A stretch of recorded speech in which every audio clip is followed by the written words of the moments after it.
రేవంత్ రెడ్డి గారి పాలన మంచిగానే ఉంది సార్. బాగుంది. ఓకే సార్, అంటే కొన్ని పథకాలు అందట్లేదు అది ఇది అని చెప్పేసి అంటున్నారు. పథకాలు అందలేవు కానీ గవర్నమెంట్ ఇంతకుముందు చేసిన గవర్నమెంట్ అప్పులు చేసిపోయింది కాబట్టి ఈ గవర్నమెంట్ ఇంట్రెస్ట్ కడుతుంది కాబట్టి అది జనాలకు అందుతలేదు. రాబోయే తరం కన్నా బాగుంటది అని. ఓకే, అప్పులు చేయకుండా ఉంటే ఫ్రీ పథకాలు బంద్ చేస్తే రాబోయే పిల్లల కన్నా బాగుంటుంది అని చెప్పేసి. ఓకే, సో ఈ సంవత్సరం నుంచి కానీ అయినా మనం ఎక్స్పెక్ట్ చేయొచ్చు అంటారా పథకాలు అవి పాలన? ఇంకో సంవత్సరం వరకు ఎక్స్పెక్ట్ చేస్తారు. ఓకే, సో మంత్రివర్గ విషయానికి వస్తే, వర్గ విస్తరణకు వస్తే ఎందుకు జరగట్లేదు సార్? అది మనకు తెలియదు సార్.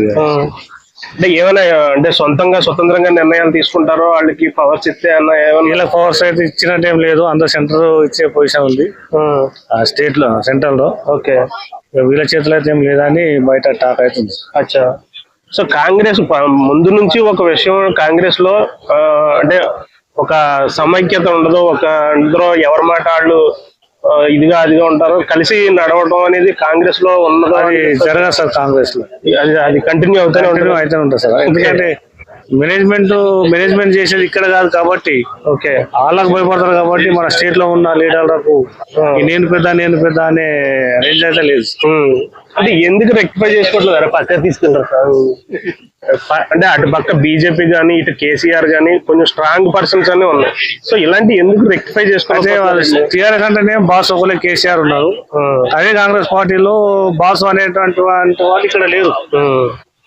ఓకే, అదే ప్రభుత్వం కూలిపోయినాక భుజాలను వేసుకొని నడిపించుకునే రేంజ్ వీళ్ళు వాళ్ళు చేయరు కాబట్టి, ఆ రేంజ్ గా లేదు కాబట్టి వాళ్ళు ఇక్కడ పెత్తనం చేస్తానికి ఒకలే నేనే బాసు అనడానికి కాంగ్రెస్ పార్టీలో లేదు. ఓకే, అది లేకనే సమన్వయ లోపం, అది లేకనే సమన్వయ లోపంలో వాళ్ళు ఇబ్బంది అయ్యి ఉన్న లీడర్లు నేనే బాసు అని ఎవరికి వారే బాస్ అయ్యి ఎవరికి లొంగకుండా అది చేయకుండా ప్రాబ్లం తోటి ఇప్పుడు పార్టీ నష్టపోతుంది. ఓకే, సో ఇదైతే కంటిన్యూ అవుతూనే ఉంటుంది సార్.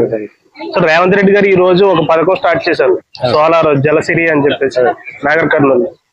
అంటే రైతు సోలార్ పెట్టించుకుని తనకు ఉపయోగపడే కరెంటు తనే క్రియేట్ చేసుకుని మిగిలింది ప్రభుత్వానికి ఇచ్చేలా. సో ఆ పథకం 80% 60% పెట్టారు. అది బాగుంది కానీ ఇంకా మన రైతులకు అందేసరికి ఇంకా 3 years పడుతుంది సార్. అది ఫుల్ ఫ్లెజ్ గా అందితే మంచి పథకం. మంచి పథకం. ఓకే అన్న, థ్యాంక్ యూ.